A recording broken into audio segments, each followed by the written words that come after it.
Bonjour, texte pas simple, Kitissa, texte dans lequel, entre autres, la Torah nous relate cette fameuse faute du veau d'or, Egel Azav.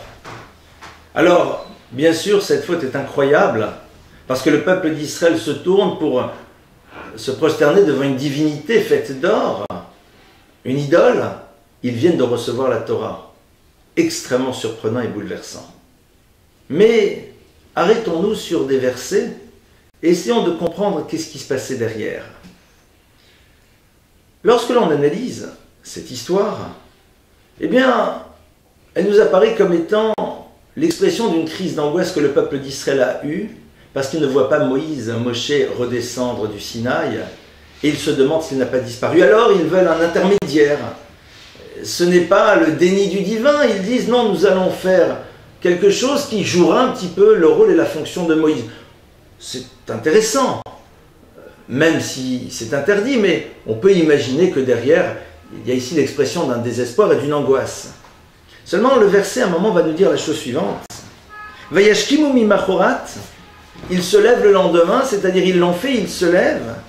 Vayalu olot vayagishu shlamim, ils commencent à faire d'abord monter des holocaustes, c'est-à-dire des sacrifices. Ils amènent d'autres types de sacrifices que l'on appelle shlamim.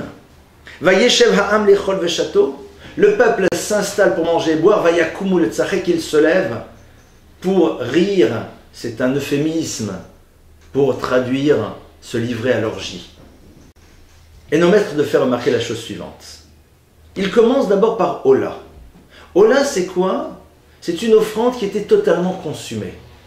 Lorsque l'on amenait des offrandes au temple, lorsque l'on amenait des offrandes dans le sanctuaire du désert, celles-ci pouvaient être soit totalement consumées, c'est la Ola, soit alors consommées en partie par celui qui venait l'amener. C'est entre autres le statut de shlamim. Et donc, le texte nous parle ici d'une démarche de gradation. Tout d'abord, Ola. Traduction, tout est pour Dieu. Les personnes disent, mais non, ce que nous faisons, c'est complètement pour Dieu. Moïse semble ne plus être là, il faut absolument que quelqu'un soit entre nous et Dieu, c'est fondamental. Ce n'est pas du tout pour autre chose, c'est juste parce qu'il y a un manque qu'il faut combler. C'est Ola, c'est comme on dit, le Shem Shamaim, pour Dieu, exclusivement pour lui, pour le futur spirituel du peuple d'Israël. Et puis après, on amène des shlamim. C'est-à-dire, on amène des offrandes dans lesquelles il y a une partie pour Dieu, mais il y a déjà une partie pour nous. Et puis d'un seul coup, ça y est, plus rien pour Dieu. Il s'installe, il mange et il boit. Et après, la conclusion de l'histoire, il se lève et pratiquent l'immoralité, font une orgie.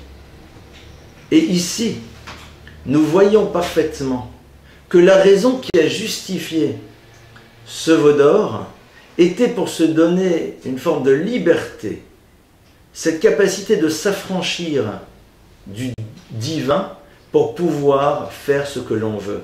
Seulement au début, on n'a pas envie de se l'avouer. On considère que tous nos mouvements sont totalement tournés vers Dieu.